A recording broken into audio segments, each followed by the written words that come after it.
Comment les entreprises traditionnelles font-elles face aux défis de la mobilité, à la fois en termes d'offres de produits et de services, mais aussi en termes d'organisation et de culture d'entreprise? Pour commencer la journée, j'ai le plaisir d'accueillir Thomas Husson, vice-président et principal analyste chez Forrester. On va voir avec lui, avec vous Thomas, quelles sont les grandes tendances mobiles pour l'an prochain. Thomas.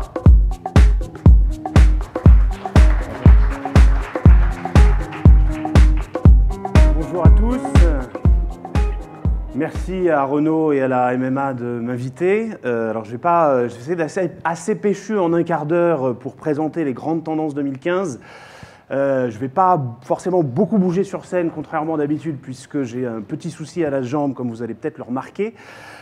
Mais peu importe. Juste quelques mots sur Forrester. On est un cabinet d'études indépendant. J'insiste sur le mot indépendant parce qu'on prend position sur un certain nombre de sujets et d'acteurs. C'est une société qui a été fondée il y a 30 ans par George Forrester Colony, qui était d'ailleurs présent à Paris cette semaine.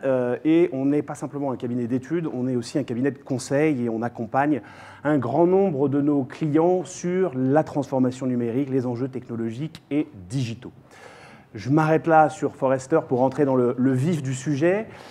Et je vais commencer par vous parler d'abord d'un certain nombre, de revenir en fait sur une anecdote. Il y a une quinzaine d'années, je travaillais chez Bouygues Télécom, et à l'époque, il y avait un chercheur en sciences sociales, un sociologue et aussi ethnologue, qui conseillait la direction de Bouygues à l'époque sur les enjeux sociétaux du mobile, comment le mobile allait changer les comportements et les attitudes des consommateurs. Et à cette époque, donc il faut imaginer un chercheur en sciences sociales d'une cinquantaine, soixantaine d'années, je crois, qui était une sorte de gourou, et qui disait en gros, qui arrivait à des conclusions un peu étonnantes, et qui disait le mobile, c'est un sabre laser, c'est un sceptre, c'est mon sceptre qui va m'aider dans mon quotidien, etc. Donc à l'époque, forcément, ça paraissait un petit peu étonnant, voire totalement décalé par rapport à la réalité du marché. Mais il disait aussi des choses extrêmement intéressantes qui s'avèrent tout à fait vraies aujourd'hui, qui sont des expressions qu'on emploie tous les jours. Le mobile comme la télécommande du quotidien, le mobile comme un prolongement de notre corps, et on le voit aujourd'hui très bien avec les objets connectés et tous ces capteurs qui sont inclus et qui sont connectés avec le smartphone. Et puis il disait aussi le mobile, c'est notre sixième sens, qui va nous aider à prédire d'une certaine façon et de manière intuitive à interagir avec notre environnement. D'ailleurs, à l'époque, je sais qu'il y a quelques personnes de Bouygues dans la salle, c'était le nom des services mobiles de Bouygues Télécom, sixième sens. Alors, il y avait forcément un décalage entre la réalité du marché à l'époque et la promesse qu'on pouvait délivrer par rapport à ce sixième sens. Sauf qu'aujourd'hui, c'est devenu une réalité, tous ces termes sont vraiment employés, et c'est devenu réellement notre quotidien. Ce qui va se passer alors, en 2015, pour faire fast-forward 15 ans après, je ne suis pas là pour vous dire que le mobile va être, si on peut revenir en backup sur la présentation, merci, pour vous dire le 2015, ça va être l'année du beacon ou l'année du NFC, etc. Ce n'est pas l'enjeu, l'enjeu c'est comment on crée des expériences de marque, comment on crée une présence de marque en combinant toutes ces technologies et comment on va mieux servir les moments mobiles, les instants mobiles des consommateurs. Et pour ça, une première tendance, c'est que pour pouvoir réaliser ce type d'expérience, il faut investir pas dans une technologie, mais dans une transformation technologique. Et c'est pour ça que chez Forrester, on pense que le mobile est un catalyseur des investissements technologiques. Quand je dis catalyseur des investissements technologiques, c'est qu'on est aux antipodes du mobile only. Pourquoi? Parce que le mobile s'insère dans un écosystème beaucoup plus large, dans une approche multicanale, dans une refonte de l'architecture web des systèmes d'entreprise, dans une refonte des enjeux de la supply chain, quand on commence à faire de la commande sur mobile, comme avec les stats que vous avez vus de Renault sur le Black Friday. Et donc c'est ça qui permet de contextualiser et de personnaliser des offres mobiles. Et du coup, le fossé en 2015 va se creuser entre ceux qui considèrent le mobile comme un simple canal, et puis ceux qui considèrent que c'est un vrai catalyseur du changement. Et on va entrer dans une course à l'armement, entre guillemets, technologique, à l'investissement. Je voudrais juste partager quelques statistiques assez impressionnantes. Home Depot, qui est un retailer américain, va investir 1,5 milliard de dollars sur ces enjeux-là pour refondre l'ensemble de ces systèmes d'information, systèmes d'engagement pour pouvoir délivrer des expériences. Alors, ce n'est pas sur le mobile only, mais c'est sur l'ensemble des services. Il va y avoir une table ronde tout à l'heure sur le travel, le transport. Hilton Worldwide, l'ensemble de la chaîne hôtelière d'Hilton Worldwide va investir plus d'1 demi-milliard de dollars pour servir ses consommateurs dans leur moment mobile.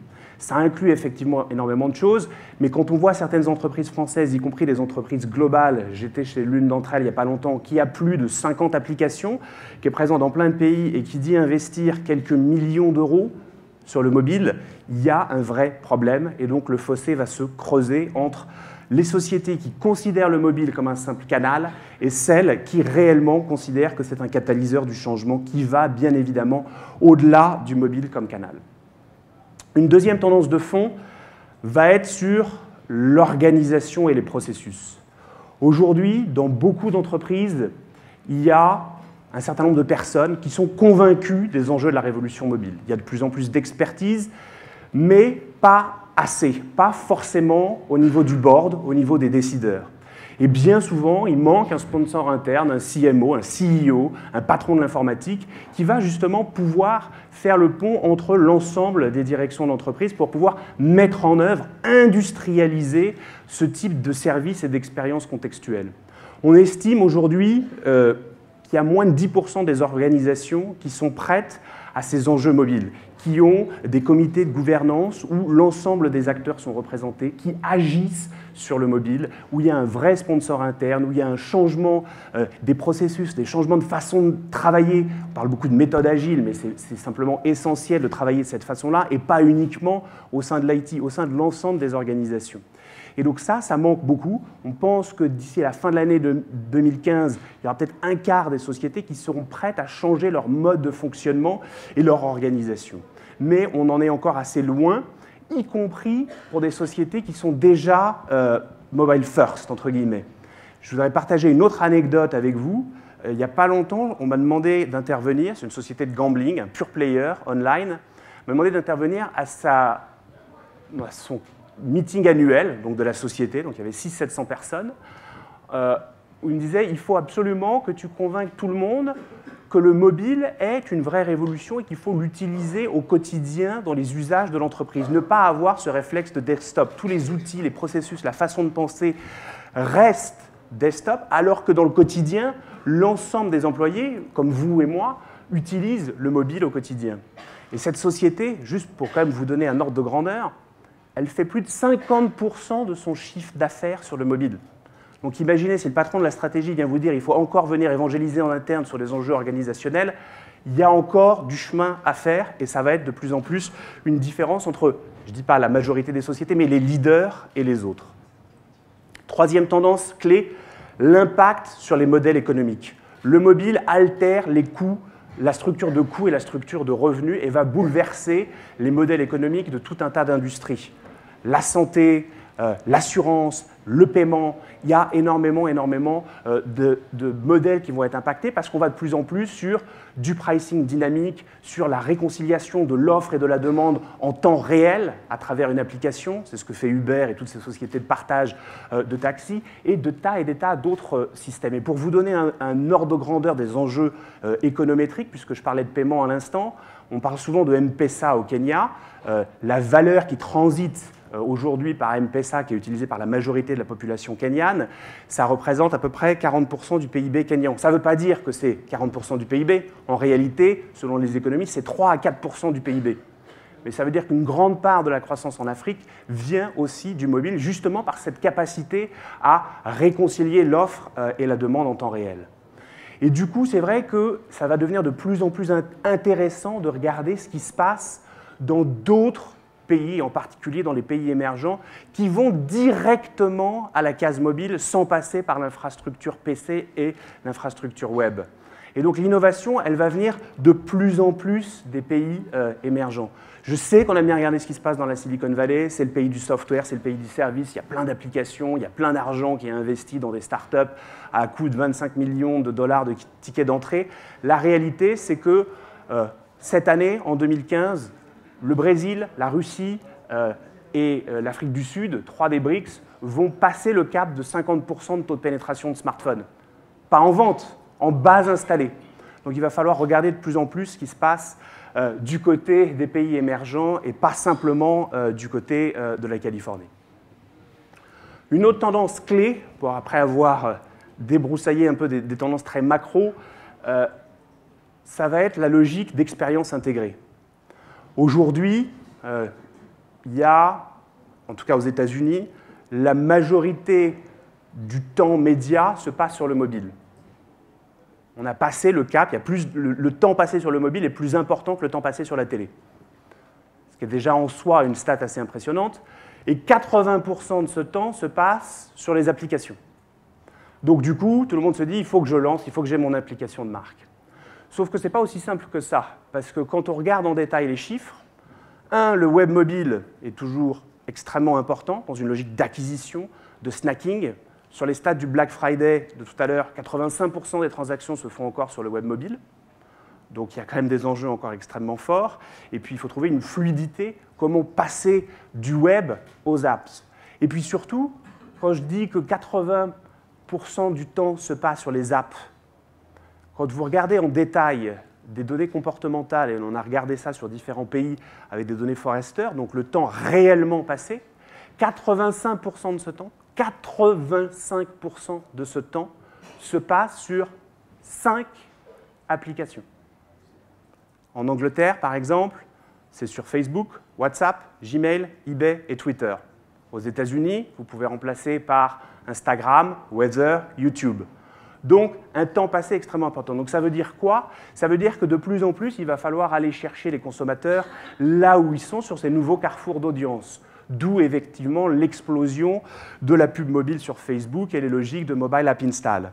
Mais ça veut dire aussi des expériences intégrées avec des API ouverts où on va pouvoir offrir des services de manière fluide sans forcément passer par de la pub. Un bon exemple pourrait être l'intégration d'Uber dans la cartographie Google Maps ou la fourchette avec TripAdvisor. Donc ça, c'est vraiment une tendance de fond, cette intégration et cette fluidité d'expérience au-delà d'une application de marque. Autre tendance, du coup, associée à ça, c'est au-delà des expériences contextualisées, ça va être la croissance de la pub mobile qui, enfin, j'ai envie de dire, va vraiment sortir de l'ombre du web mobile, de l'ombre du web. La réalité encore aujourd'hui, c'est que c'est beaucoup des pubs display avec un CPM pourri et du coup, ça ne fonctionne pas très bien pour une majorité d'éditeurs. Alors vous allez me dire, oui, mais il y a le RTB, il y a le programmatique, etc. Oui, c'est vrai, sauf que sur le mobile, on n'en est pas encore tout à fait à ce stade-là et on est en retard là-dessus par rapport aux États-Unis. Mais c'est surtout que les formats, enfin, vont être plus mobile-centric. Il y a un certain nombre de sociétés, dont certaines françaises, AppsFire par exemple, qui font des choses très intéressantes. Et donc, on va avoir enfin une vraie croissance, notamment sur la vidéo mobile. On va passer le cap des 10 millions d'utilisateurs 4G en France. On va voir une vraie dynamique s'installer. Et nous, on prévoit qu'en Europe, sur la partie display, on sera aux alentours de 2 milliards d'euros. Donc, enfin, une vraie dynamique qui se met en place et qui sort j'ai envie de dire, de l'ombre du web avec des formats, un targeting plus centré mobile. Autre tendance, du coup, qui est associée à cette logique d'expérience intégrée, c'est les contenus de marque. Aujourd'hui, il y a un certain nombre de startups très intéressantes, des Polar, des Nativo et d'autres, qui offrent ces contenus de marque intégrés.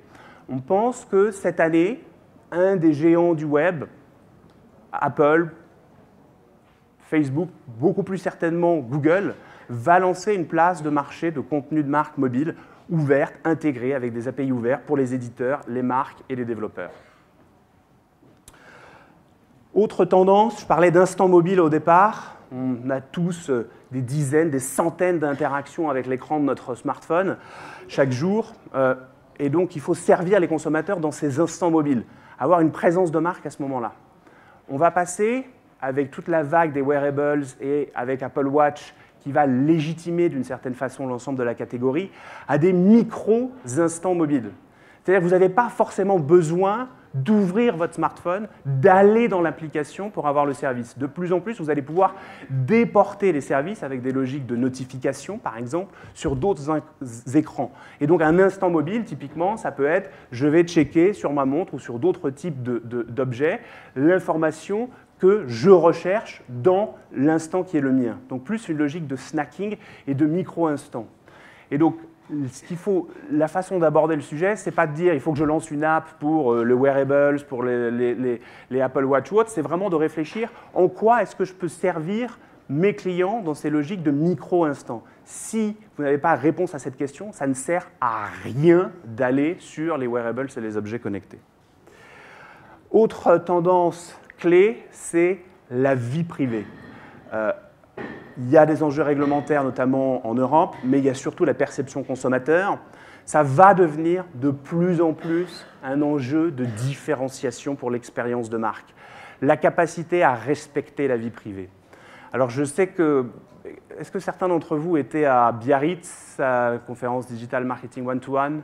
Certains, ouais, peut-être certains m'ont déjà vu faire ce petit truc, mais j'aime bien le faire parce que ça marque et ça parle. Les gens ne retiennent pas ce que vous dites, en fait. Les gens ne retiennent pas ce que vous faites, ils retiennent la façon, les émotions et ce que vous leur faites ressentir. Donc, on va faire un petit exercice collectif ensemble. Je sais que vous avez des smartphones, vous allez les prendre, les sortir de vos poches, de vos sacs, de vos... Certains, beaucoup l'ont déjà dans la main. Voilà. Si vous avez un 5S et au-dessus, vous pouvez déconnecter et ouvrir. Sinon, vous entrez le code pour déloquer l'écran. Vous y êtes. Et là, vous allez le passer à votre voisin. Si, vous allez le passer à votre voisin.